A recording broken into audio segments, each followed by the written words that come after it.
कीर्तन करेंगे।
वासुदेवाय।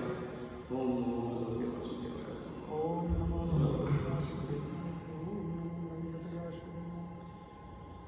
नमो भगवते वासुदेवाय। नारायणं नमस्कृत्यं नरं चैव नरोत्तमं देवीं सरस्वतीं व्यासं ततो जयमुदीरयेत्। श्रीरामकथा कृष्ण पुण्य श्रवण कीर्तन इत्यन्तिस्तो विद्यभद्राणि विदुनोति सदास्तना। नष्टप्रायेषु भद्रेषु नित्यं भागवत सेवया भगवत उत्तम श्लोके भक्तिर्भवति नैष्ठिकी। कृष्णाय वासुदेवाय देवकी नंदनाय च नंदगोपकुमाराय गोविन्दाय नमो।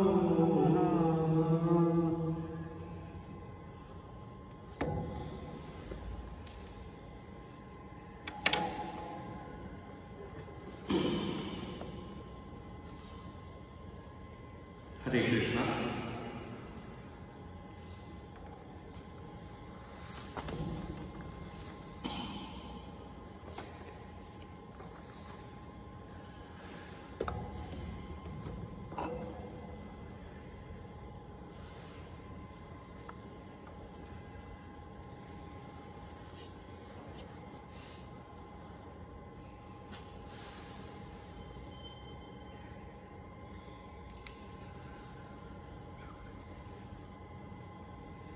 हरे कृष्णा। आज हम लोग श्रीमद् भागवत से कैंटो दूसरा अध्याय 7वां 27वां श्लोक को पढ़ेंगे, समझेंगे। इसमें भगवान की बाल लीलाओं का वर्णन किया गया है। श्लोक आप लोगों की सुविधा के लिए मिंटू प्रभु जी ने यहाँ बोर्ड पर लिख दिया है, कृपया मेरे पीछे पीछे श्लोक को 3 बार पढ़ाइए। तो केन जीव हरणम यदुरुकाया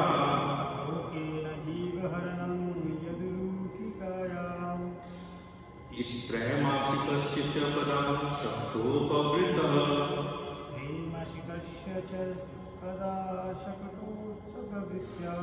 यत् लिङ्गतान्तर्गतेन दिवि स्पृशो वा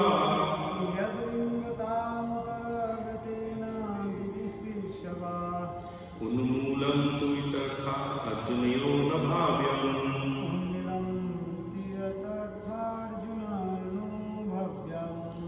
तो केन जीवहरणं यत् उलूकिकाया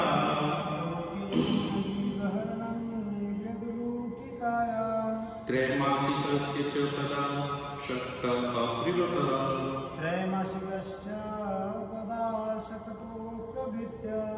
यत् लिङ्गतान्तर्गतेन दिवि स्पृशो वा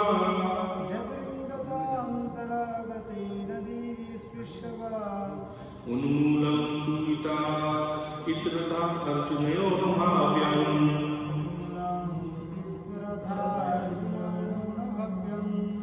तो केन जीवहरणं युदुकीकाया त्रैमासिकस्य च पदा शक्तोपवृतः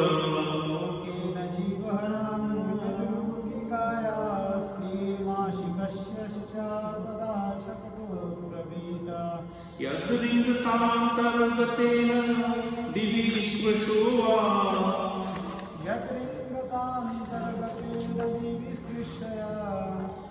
उन्मूलं तु इतरथा अर्जुनयो न भाव्यम्।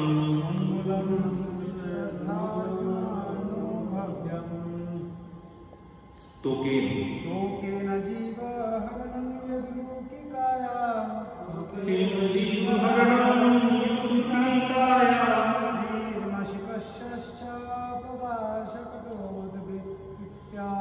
स्तैकाचिकस्य च शक्तोऽप्रिवतः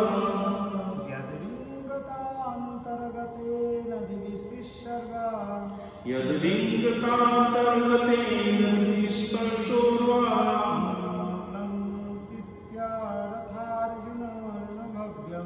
उन्मूलं तु तथा अर्जुनो न भाव्यम्।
तो केन बालक जीव हरणम जीव का वध यत जो उल्लू की काया असुर का विशाल शरीर धारण कर लिया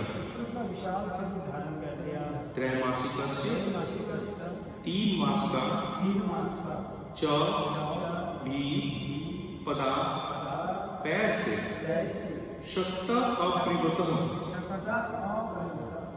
छकड़े को पलट दिया यत जो रिंगता घुटने के बल चलते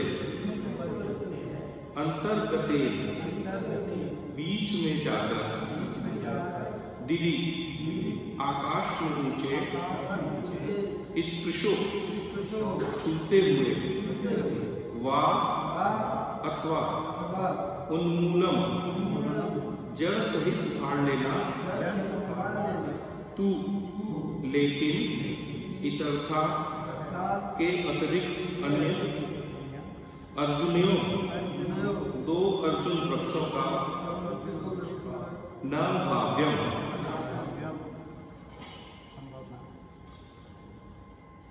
अनुवाद और तात्पर्य श्री श्रीमद कृष्ण कृपामूर्ति अभय चरणार्विद भक्ति वेदांत स्वामी महाराज श्री प्रभुपाद के द्वारा श्री प्रभुपाद की जय।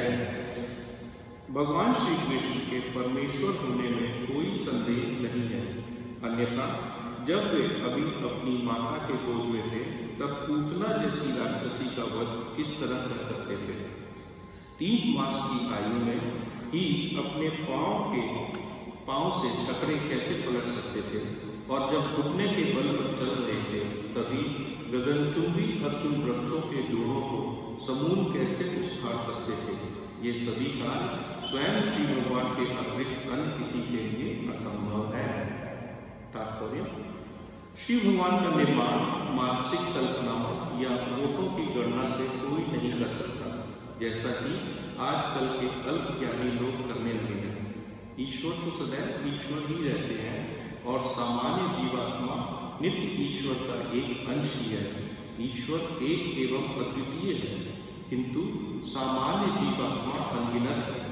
इन सभी जीवात्माओं का पालन स्वयं ईश्वर द्वारा किया जाता है। वेदों का यही मत है। जब भगवान श्री कृष्ण अभी माँ की गोद में ही थे तो पूतना राक्षसी उनकी माता के समक्ष आई और उसने शिशु को अपनी गोद में खिलाने के लिए याचना की। माता यशोदा राजी हो गई और वह शिशु को सम्मानीय स्त्री के वेश में आई पूतना के गोद में दे दिया। पूतना अपने स्तनों के अग्रभाग में विष लगाकर आई थी और इस शिशु को मारना चाह रही थी, और जब सब कुछ पूरा हो गया तब बाल रूप श्री भगवान ने उनके स्तनों को इतनी जोर से चूसा कि उसके प्राण निकल गए और उसका 6 मील लंबा शरीर भूमि पर गिर पड़ा। लेकिन श्री भगवान को अपने शरीर का पूतना राक्षसी के शरीर जितना विस्तार नहीं करना पड़ा। यद्यपि वे चाहते तो 6 मील से भी अधिक विशाल बन सकते थे। अपने वामन अवतार में उन्होंने स्वयं को बौना ब्राह्मण बना लिया था, किंतु बलि महाराज ने भूमि दान देने का वचन दे दिया तो उन्होंने अपने अंगों को ब्रह्मांड की चोटी तक करोड़ों मील लंबा कर लिया। अतः अपने शरीर को विस्तृत करके चमत्कार दिखाना भगवान श्री कृष्ण के लिए कोई कठिन कार्य नहीं था, किंतु उन्होंने प्रगाढ़ मातृ प्रेम के कारण ऐसा नहीं किया। यशोदा यदि अपने पुत्र को पूतना के गोद में 6 मील तक विस्तृत होते देख लेती तो उनके मातृत्व को धक्का लग जाता और वे जान जाती कि उनका यह तथाकथित पुत्र श्री कृष्ण साक्षात श्री भगवान है। और भगवान श्री कृष्ण की भगवत्ता का ज्ञान होने पर यशोदा माता को अपने पुत्र के प्रति सहज मातृ प्रेम न रहता था, किंतु जहाँ तक भगवान श्री कृष्ण के संबंध है वे तो सदैव ईश्वर हैं। चाहे वे अपनी माता की गोद में शिशु रूप में हों या वामन देव के रूप में सारे ब्रह्मांड को नापने वाले हों, उन्हें कठिन तपस्या करके ईश्वर बनने की आवश्यकता नहीं रहती। यद्यपि कुछ लोग ऐसा करके ईश्वर बनने की बात सोचते हैं। कठिन आत्मसंयम तथा तपस्या द्वारा कोई न तो ईश्वर से एकाकार हो सकता है और न उनके तुल्य बन सकता है, किंतु वह मात्र अनेक दैवीय गुण प्राप्त कर सकता है। जीवात्मा बहुत हद तक दैवी गुण प्राप्त कर सकता है, किंतु वह ईश्वर नहीं बन सकता। भगवान श्री कृष्ण बिना किसी तपस्या के सदैव ईश्वर है, चाहे वे अपनी माँ की गोद में खेल रहे हों या बड़े होने की अवस्था में हों। इस प्रकार जब वे केवल 3 मास के थे, तब उन्होंने यशोदा माता के घर के छकड़े के पीछे छिपे शक्तासुर का वध किया। जब भगवान श्री कृष्ण घुटने के बल रेंग रेंग कर अपनी माता के कार्यों में बाधा डाल रहे थे, तो उनकी माता ने उन्हें ऊखल से बांध दिया, किंतु नटखट बालक ऊखल को घसीटते हुए यशोदा माता के आंगन में उगे हुए बहुत ऊंचे अर्जुन वृक्षों की जोड़ी के बीच पहुंच गए, और जब ऊखल 2 वृक्षों के बीच फंस गया तो उनके खींचने पर दोनों वृक्ष धम से गिर पड़े। जब यशोदा माता ने यह घटना देखी तो उन्होंने ईश्वर को धन्यवाद दिया कि उनका बालक गिरे वृक्षों से बच गया। उन्हें इसका कोई ज्ञान न था कि उन्हीं के बालक ने आंगन में रेंगते रेंगते यह कृत्य किया। श्री भगवान तथा उनके भक्तों के बीच प्रेम का पारस्परिक आदान प्रदान ऐसा होता है।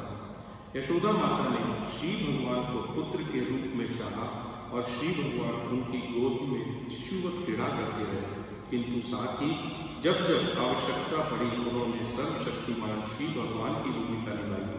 ऐसी लीलाओं की यही विशेषता रही है कि वे सबकी आकांक्षाओं को पूरा करते हैं। जुड़वा विशाल अर्जुन वृक्षों को गिराने के पीछे श्री भगवान का उद्देश्य था नारद मुनि के शाप से वृक्ष बने कुबेर के दोनों पुत्रों को शाप से उबारना, और उसके साथ ही यशोदा माता के आंगन में घुटने के बल सरक सरक कर चलना, जिसे देखकर यशोदा को दिव्य आनंद प्राप्त हो।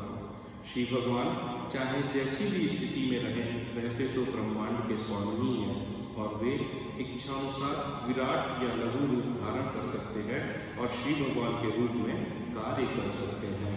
श्री प्रभुपाद की ओम अज्ञानतिमिरान्धस्य ज्ञानाञ्जनशलाकया चक्षुरुन्मिलितं येन तस्मै श्रीगुरुवे नमः। श्रीचैतन्यमनोभीष्टं स्थापितं येन भूतले स्वयं रूप कदा मह्यं ददाति स्वपदान्तिकं। वन्देऽहं श्रीगुरु श्रीयुतपत्कमलं श्रीगुरुवैष्णवांच श्रीरूपं साग्रजातं सहगं रघुनाथान्वितं तं सजीवं सावधूतं परितं संहितं कृष्ण चैतन्य देवं श्रीराधा कृष्ण पादां सहगं ललिता श्री विशाखान्वितांच। हे कृष्ण करुणा सिंधु दीनबंधु जगत्पते गोपेश गोपिका राधा कांत नमस्तुते। तप्त कांचन गौरांगी राधे वृंदावनेश्वरी वृषभानुसुते देवी प्रणमामि हरिप्रिये। वाञ्छाकल्पतरुभ्यश्च कृपा सिन्धुएव च पतितानां पावनेभ्यो वैष्णवेभ्यो नमो नमः। जय श्री कृष्ण चैतन्य प्रभु नित्यानंद श्री अद्वैत गदाधर श्रीवासादि गौर भक्तवृंद। हरे कृष्णा कृष्णा कृष्णा हरे हरे, हरे राम राम राम हरे हरे। नमो विष्णुपादाय कृष्ण कृष्ण स्वामी नमस्ते सरस्वती देवे गौरवाणी प्रचारिणे विशेष।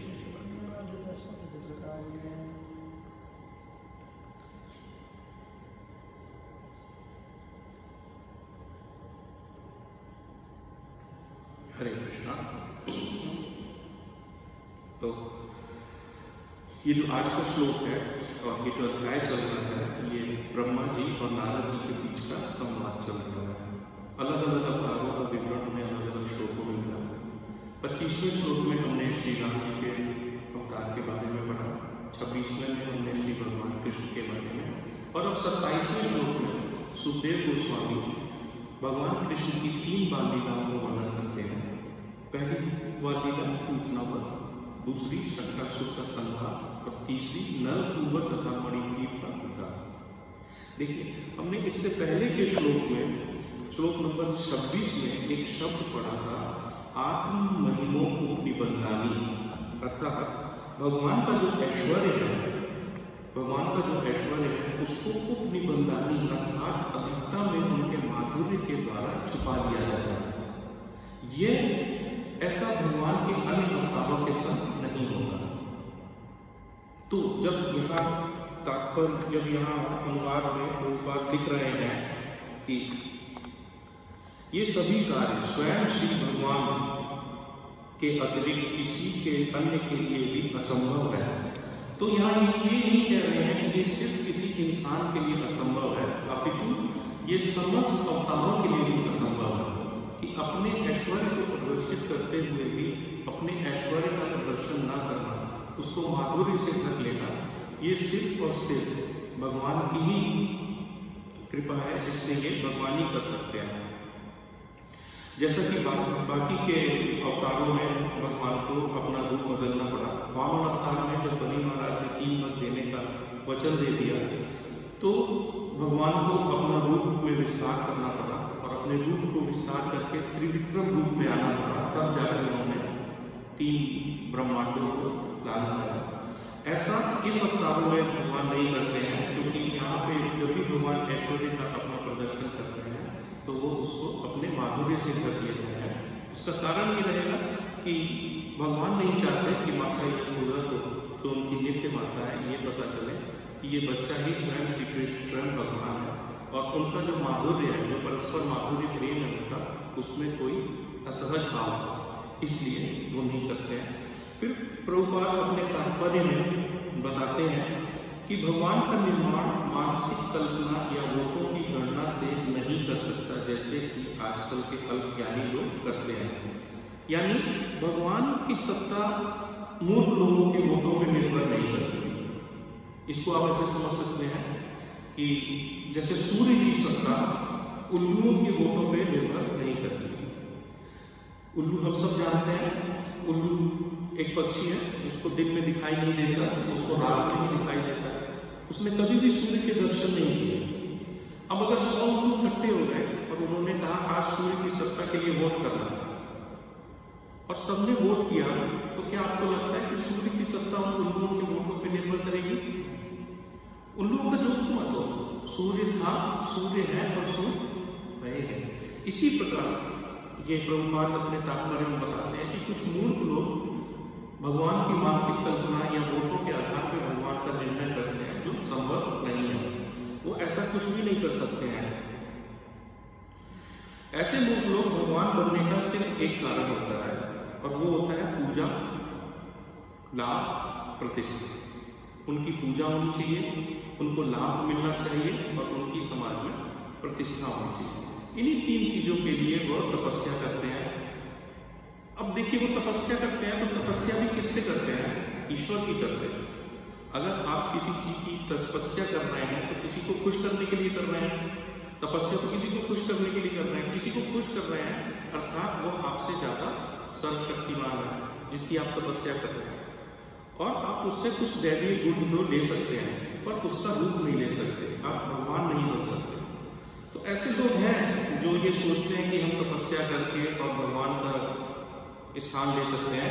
उनको प्रभुपाद ने यहाँ पे मूर्खों की श्रेणी में बोला हुआ है। वो ऐसे मूर्ख लोग हैं। यही गलती हिरण्यकशिपु ने की थी जब उन्होंने तपस्या करी और ये चाहते थे कि विष्णु जी का तख्ता पलट कर देंगे, जो वो नहीं कर पाए। शील गोस्वामी जी तात्पर्य में प्रभुपाद बताते हैं कि ईश्वर चाहे हर कोई ईश्वर रहते हैं, चाहे वो किसी भी अवस्था में हो, किसी भी विकास की किसी भी अवस्था में हो, चाहे वो अपनी माँ की गोद में खेल रहे हो, बड़े हो रहे हो। और इसको बताने के लिए सुखदेव गोस्वामी ने भगवान की 3 लीलाओं का वर्णन किया है। पहली लीला पूतना वध। पूतना जो एक खेचरी थी, खेचरी उस चांडाल को बोला जाता था जो इंद्रजाल बुनने में बहुत माहिर हुआ करती है। उसकी होने की उपस्थिति उसके इंद्रजाल की वजह से नहीं पता चल पाती थी। पूतना कंस के कई सारे राक्षसियों में से एक राक्षसी थी। उसने कंस को अपना भाई बना रखा था। तो कंस ने जब उनकी ड्यूटी लगाई कृष्ण को मारने के लिए, तो पूतना ने यह बड़ा खुशी खुशी इसको स्वीकार किया कि मैं जाऊंगी और मैं कृष्ण का वध करके आऊंगी। पूतना जो बहुत ज्यादा ही निशंस तरीके से बच्चों को मारने के लिए जानी जाती थी, उसने अपने स्तनों पे विष लगाया और नंदगांव की तरफ चल गई। भगवान कृष्ण भगवान को सब पता है। वो वहां पालने में लेटे हैं, लेकिन लेटे ही लेटे उन्होंने अपनी शक्ति से पूतना को अपनी ओर खींचा, क्योंकि कृष्ण नहीं चाहते थे कि अब पूतना आगे किसी और बच्चे का भी हत्या निशंस हत्या करता है। इसलिए उन्होंने स्वयं उसको अपनी ओर खींचा अपनी शक्ति से और पूतना चली गई। अब पूतना को तो ये बिल्कुल भी आभास नहीं था कि वो जिस बालक के लिए जा रही है वो बालक ही उसका काल है। पूतना बहुत सुंदर वस्त्र पहन के, बहुत मनमोहक रूप लेकर के, बहुत सुंदर बन करके और नंदगांव में आती है। पूतना के बारे में कहते हैं कि उनका रूप इतना सुंदर था, इतना अद्भुत था, उनके हाथ में कमल फूल थे कि उनको नंद बाबा के घर में आने के लिए किसी ने रोका नहीं। वो सीधे यशोदा माँ के पास तक चली गई, जहाँ पे कृष्ण महाराज पालने में बैठे हुए थे। वो चली आई यहाँ पे, और श्री भक्ति विनोद ठाकुर जी ने पूतना को फॉल्स गुरु कहा है। पूतना इज अ फॉल्स गुरु। एक ढोंगी गुरु के पूतना की वो की है। ढोंगी गुरु इसलिए की है, हमारे जीवन में दो तरीके के ढोंगी गुरु होते हैं। एक हमारा अपना मन, ये सबसे बड़ा ढोंगी मन होता है, ढोंगी गुरु होता है, जो हमें कहीं पे भी अपने भक्ति में आगे बढ़ने नहीं देता है। मन का सबसे अच्छा कार्य क्या है? मन सबसे अच्छा मार्केटियर है। वो किसी गंदी चीज को, गंदी से गंदी चीज को इतने अच्छे रूप में प्रस्तुत करता है कि हम आकृष्ट हो जाते हैं और हम उसकी तरफ चल पड़ते हैं भक्ति मार्ग को छोड़ करके। मन को काबू में करना, इंसानों की तो बात छोड़ दीजिए, स्वयं ब्रह्मा जी के पास भी नहीं रहा। ब्रह्मा जी भी एक बार मन के अधीन आ गए। स्वयं श्री कृष्ण को अर्जुन जी ने भागवत गीता 6.34 में बोला, चंचलम ही मनः कृष्ण प्रमाथि बलवत्तम तस्यम निग्रहम मन्ये वायोरिव सुदुष्टम। अर्थात हे कृष्ण, मन चंचल, अशांत, हठी और बहुत मजबूत है, और मैं सोचता हूं कि इसे वश में करना वायु को नियंत्रण करने से भी कठिन है। अर्जुन जी, जिनके गांडीव में कहते हैं इतने सारे तीर थे कि अगर वो चाहते तो वायु के वेग को भी रोक सकते थे, लेकिन अर्जुन जी ने भी मन के आगे सरेंडरनेस किया, मन की चंचलता के आगे सरेंडरनेस किया और कृष्ण से बोला उनके पास ऐसा कोई हथियार नहीं है कि मन को काबू कर सके। तो मन इतना ज्यादा, हमारा मन इतना ज्यादा हमें परेशान कर सकता है अगर होगा। इसीलिए कहा जाता है जो मन की सुनता है, जो मन की करता है, वो मंकी बनता है। जो मन की सुनेगा वो मंकी बनेगा। कृष्ण जी भी 6.34 में अर्जुन को यही समझाया है कि बंधु आत्मनान्तस्य येनात्मन जित अनात्मस्तु तु शत्रुत्वे वर्तते शत्रुवत। अर्थात जिसने मन पर विजय पाली है उसके लिए मन सबसे बड़ा मित्र है, किंतु जो ऐसा करने में असफल रहा है उसका मन सबसे बड़ा शत्रु है। मन को काबू करने के लिए आचार्यों ने बताया है कि हमें सबसे ज्यादा जो इम्पोर्टेंट है हमारे लिए वो है एसोसिएशन ऑफ डिवोटीज। हम जब तक एसोसिएशन ऑफ डिवोटीज के एसोसिएशन में रहेंगे हमारा मन भक्ति की तरफ लगता रहेगा। जहां डिवोटीज, भक्तों का संग छूटा, हमारा मन भक्ति में लगना बंद हो जाएगा। मन बहुत बड़ा ढोंगी गुरु है। और दूसरा ढोंगी गुरु है हमारा अपना परिवार, रिश्तेदार और ये समाज। देखिए, अगर ये परिवार, समाज और अपने रिश्तेदार हमें भक्ति करने की अनुमति देते हैं तो ये अच्छे हैं, और अगर इन्होंने भक्ति करने से हमें रोका या भक्ति करने से हमें पीछे खींचा तो आप ये मान लीजिए कि ये भी पूतना के वंशज हैं। देखिए, पूतना का कार्य क्या था? पूतना का कार्य क्या था? पूतना ब्रिज में क्यों आई? पूतना ब्रिज में आई, अभी कृष्णा को ब्रिज में आए कितने दिन हुए? 6 दिन हुए, और पूतना वहां आई है कृष्णा को ब्रिजवासियों से दूर करने के लिए। ठीक वैसे ही होता है। अभी अभी हम भक्ति में आए हैं, 6 दिन 10 दिन भक्ति में हुआ और हमारे रिश्तेदार, परिवार, समाज हमसे क्या करता है, हमें कृष्णा को हमसे दूर करता है। तो इसलिए श्री भक्ति विनोद ठाकुर जी ने पूतना का जो वो किया है, अपने परिवार, रिश्तेदार और ये जो हमें भक्ति से दूर ले जाते हैं उनको पूतना से ही उनकी कंपैरिजन की है। तो हमें इन दो ढोंगी गुरुओं से अपनी लाइफ में बच के बहुत ज्यादा रहना है ताकि हम भक्ति में प्रगति कर सके। अब पूतना आई, पूतना ने आके माता यशोदा से रिक्वेस्ट करी है कि मैं बालक को खिलाना चाहती हूँ और स्तनपान कराना चाहती हूँ।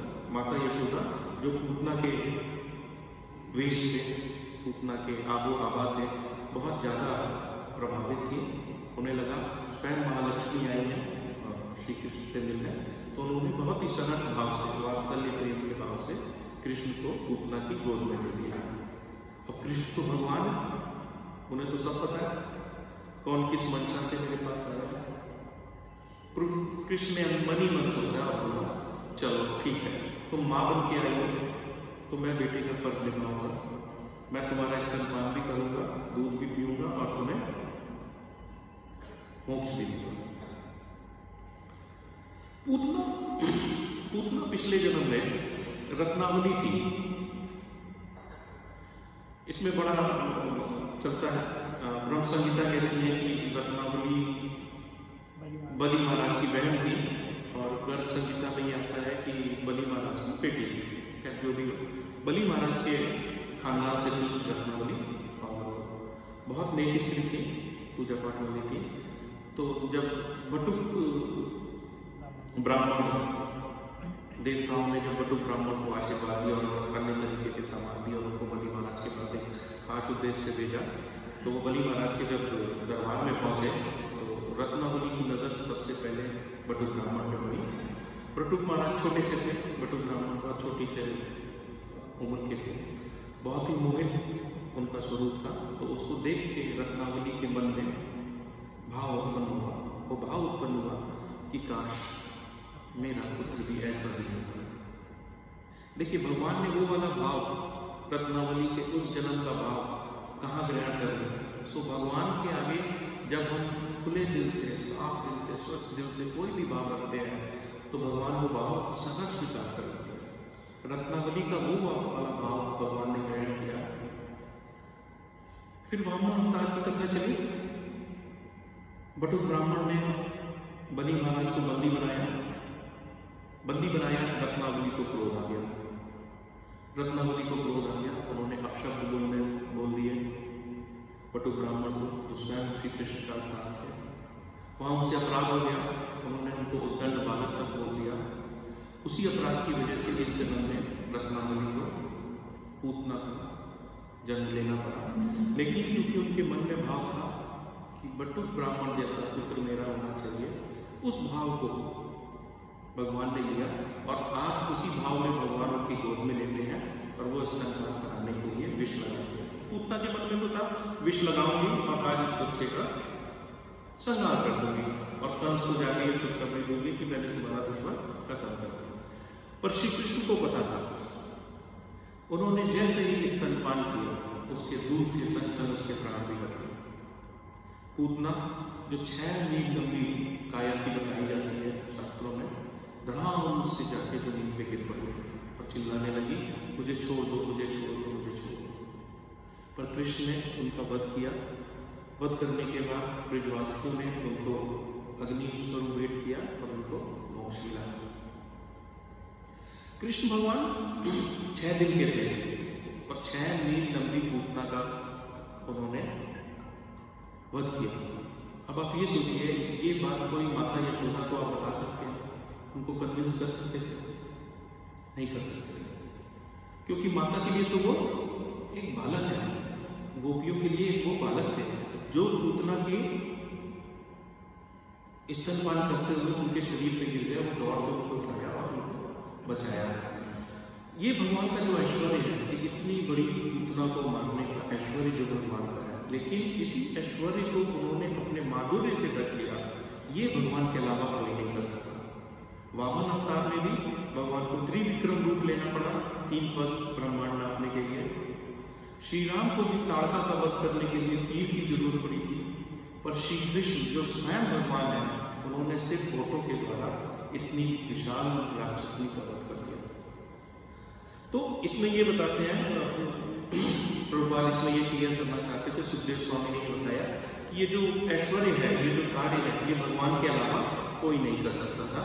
और ब्रह्म संहिता 5.1 में भी इसका लेख आता है, ईश्वर परमा कृष्ण सच्चिदानंद विग्रह अनादि आदि गोविंद सर्व कारण कारणम।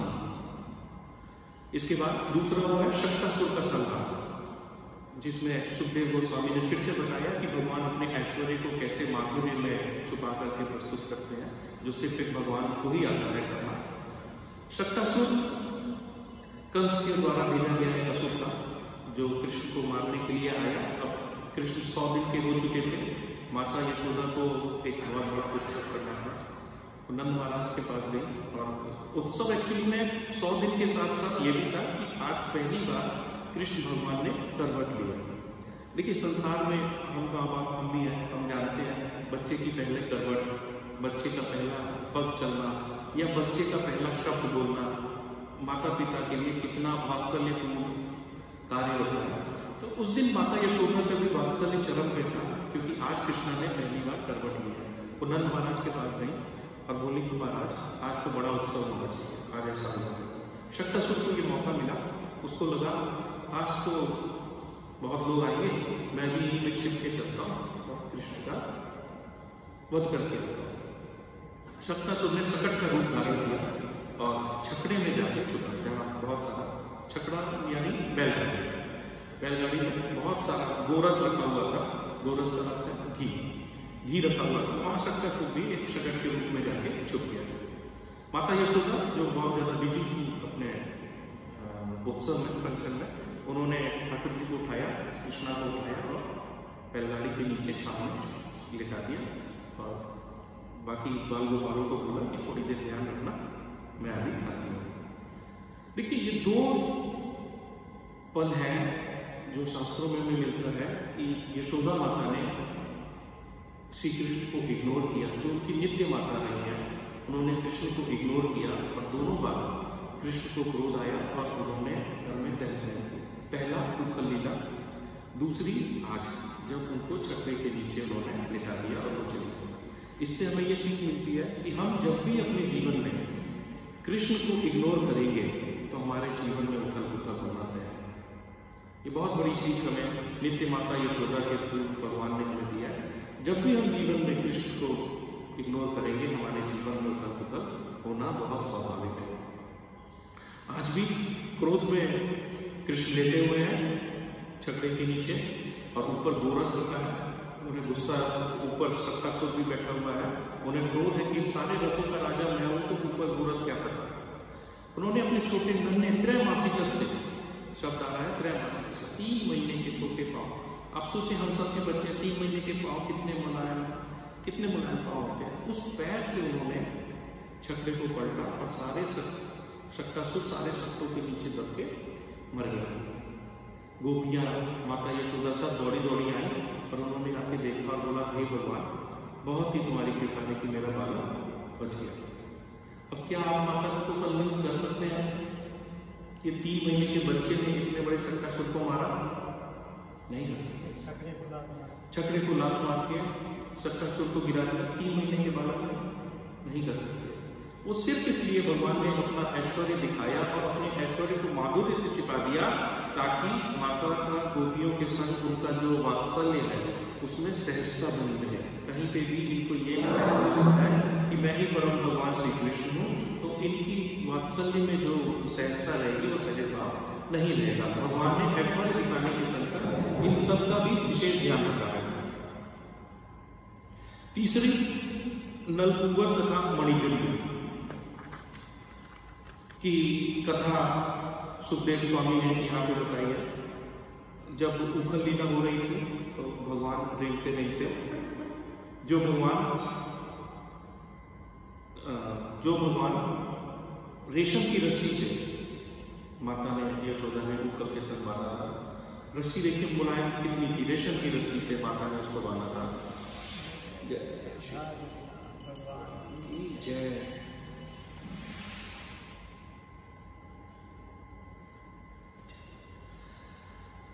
यहाँ ध्यान देने वाली बात यह है कि माता ने उनको पेट से बांधा था।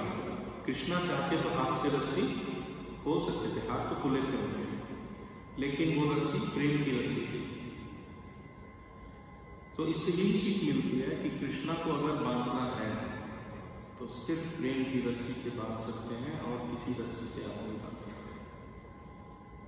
छोटे छोटे पांव से रेंगते हुए ऊंचल बंधी हुई है और कृष्णा चले जा रहे हैं नंद महाराज के आंगन में चले जा रहे हैं और ऊखल दो वृक्षों के बीच में आके फंस गए।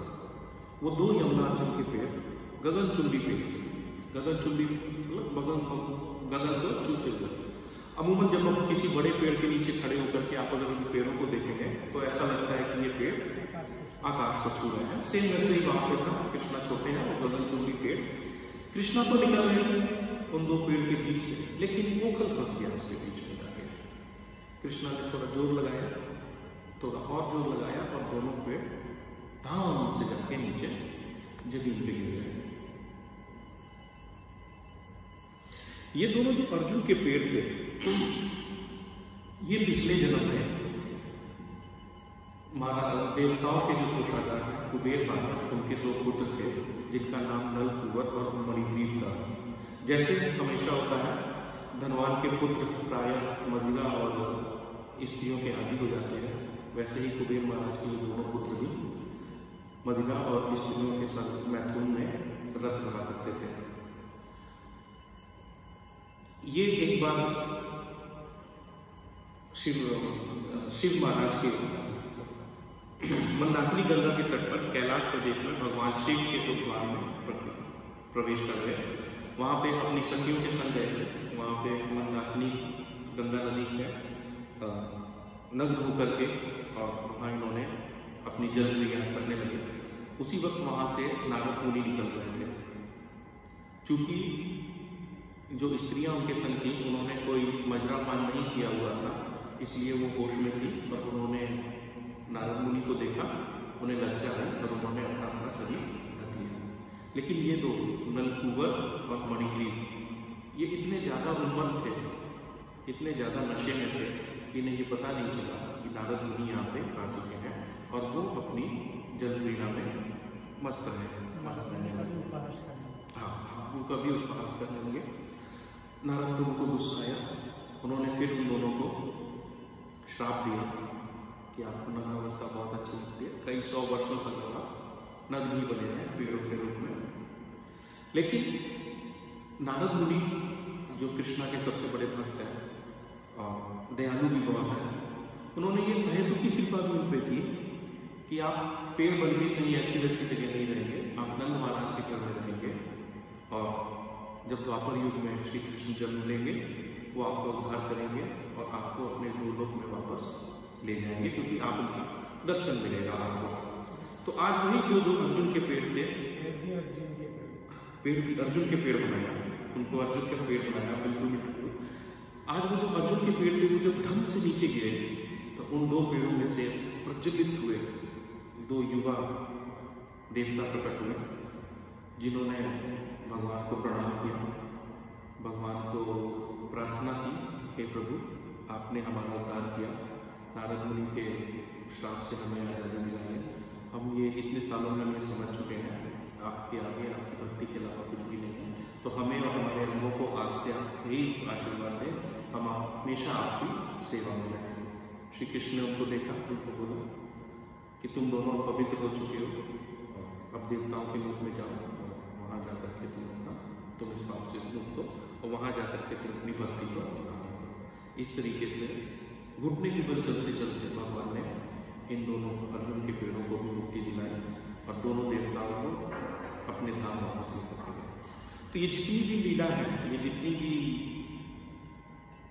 सुखदेव गोस्वामी ने जितनी भी लीला इनमें बताई, इस श्लोक में बताई, उसका सिर्फ एक ही उद्देश्य था कि भगवान चाहे जैसी स्थिति में रहे, वो 6 दिन की अवस्था में रहे, वो 100 दिन की अवस्था में रहे या वो ऊपर से बंधे हुए अवस्था में रहे, भगवान भगवान ही रहते हैं। और वो ही इस संसार को विराट रूप धारण करना या छोटे रूप में काम करना, ये सब भगवान ही निर्भर करते हैं, इसीलिए श्री कृष्ण परम भगवान है। आप भक्तों का कोई प्रश्न, कोई टीका टिप्पणी? जी प्रभु जी। आप कह रहे थे गर्भ संहिता में कहीं वर्णन है कि ठाकुर जी को इग्नोर करने का फल कुछ ये है, लेकिन ये देखा जाए क्या इग्नोर किया गया था कि माता ने ये सोचा कि घरों में शोर शराबा ज़्यादा है, काफ़ी लोग आए हुए हैं, तो घरों में सुलाने से या कोई ना कोई हमारे बेटे को लेके गोद में लेके खेलेंगे, उसका नींद का डिस्टर्ब होगा, इसीलिए कहीं छकड़े के नीचे तो सुलवाया, ऐसा तो नहीं? हाँ, ये भी एक भाव हो, ये भी माता का भाव हो सकता है, पर कृष्ण को क्या लगा? कृष्ण को ये लगा कि ये मुझे छोड़ के चली गई, कोई था नहीं आसपास, कोई आसपास था नहीं, और ये मुझे छोड़ के चली, ये सारा उत्सव मेरे लिए हो रहा है, सब कुछ मेरे लिए हो रहा है, और मुझको ही घर के बाहर लेकर दिया और मुझको छोड़ के भी चली गई। कृष्ण को इस बात का क्रोध था। भूख भी लगी हो सकती है। हाँ, भूख भी लगी हो सकती है, बिल्कुल सही कहते हैं, भूख भी लगी हो सकती है, भूख भी लगी हो सकती है, क्रोध में भूख लगी है, आप नहीं देंगे तो बच्चा खुश नहीं है। कहने का मतलब ये है कि कृष्णा को क्रक्स ये निकलता है कि कृष्णा को लाइफ जब इग्नोर करेंगे तो हमारे जीवन में तहस नहस होना ही होना। ये सो शरणागति हमें कृष्ण की लेनी है। अगर उद्धार लेना है, अगर ये क्लियर है कि हमें उद्धार चाहिए, हमें इस जन्म मृत्यु जरा व्याधि के चक्कर से इस जन्म के बाद नहीं जाना, क्योंकि इस जन्म के बाद फिर 84 का चक्कर अगर शुरू हुआ तो न जाने कितने हजारों सालों के बाद ये मनुष्य जीवन मिलेगा, और कब ये दोबारा मौका मिलेगा कि हम कृष्णा की सेवा कर सकें और कृष्ण के धाम पर पहुंच सकें। कृष्ण की शरणागति, कृष्ण की सेवा, भक्तों का साथ, यही आज का। कोई प्रश्न और आपको बोले तो? श्रीमद् भागवत पुराण की जय, अनंत कोटि वैष्णव वृंद की जय, श्रील प्रभुपाद की जय।